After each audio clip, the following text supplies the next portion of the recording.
My name is Grisham. I am glad to see you all again. In the last class, we saw the third effect of false doctrine. Today, we are going to look an overview of last class and we will go to the today's topic. And first, it destroys the false teachers, which is written in Galatians 1st chapter, verse 6 to 9. Second, it destroys those who believe false doctrine, which is written in Matthew 7th chapter, verse 21 to 23.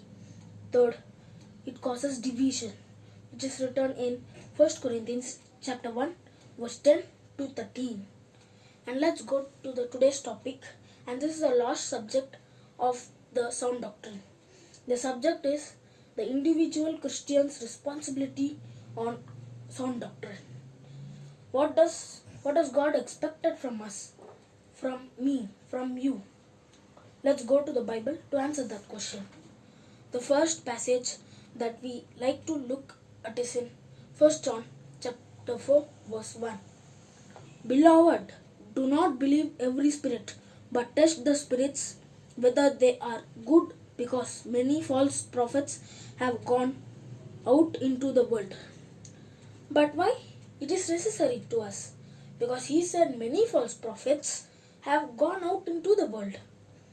In 2 Peter chapter 2 verse 11, Peter assured us there will be false teachers among us.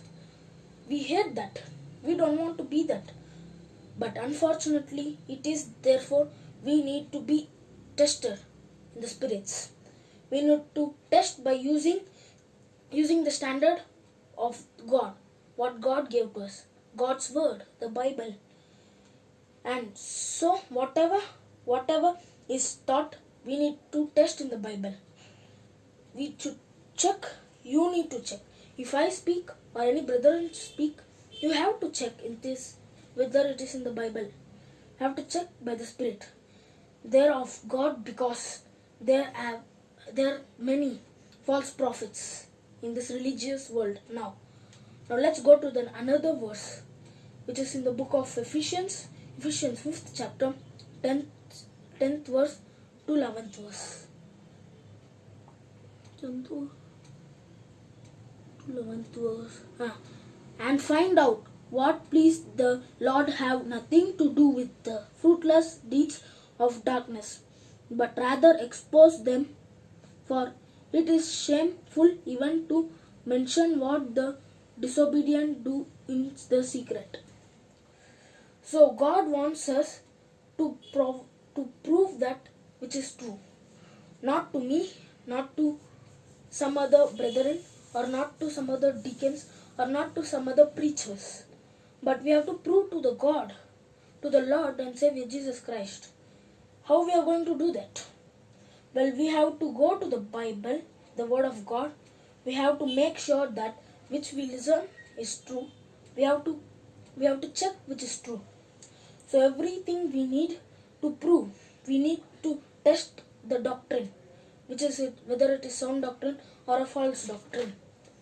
And in that verse, God says, no fellowship with unfruitful works of darkness.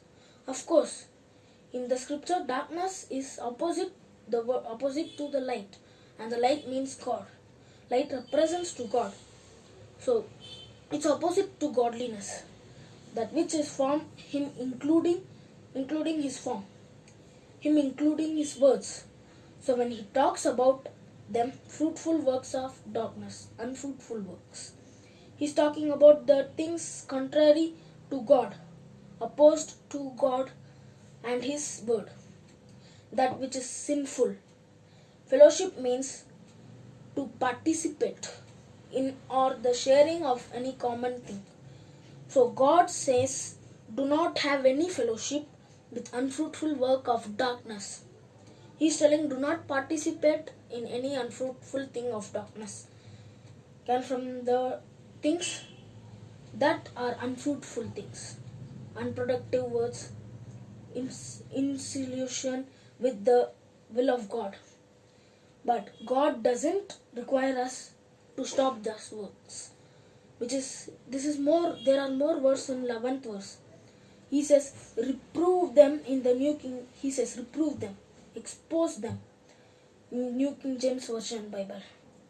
He says expose them, and that's exactly what that word means. It means the uncover, to expose to the place before all others.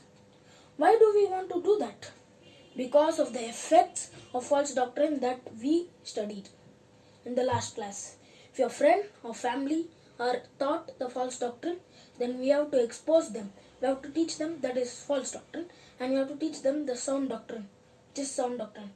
If they listen to sound doctrine, they will be condemned in the soul. So, may God bless these words. I'll see you all in the next class. Amen.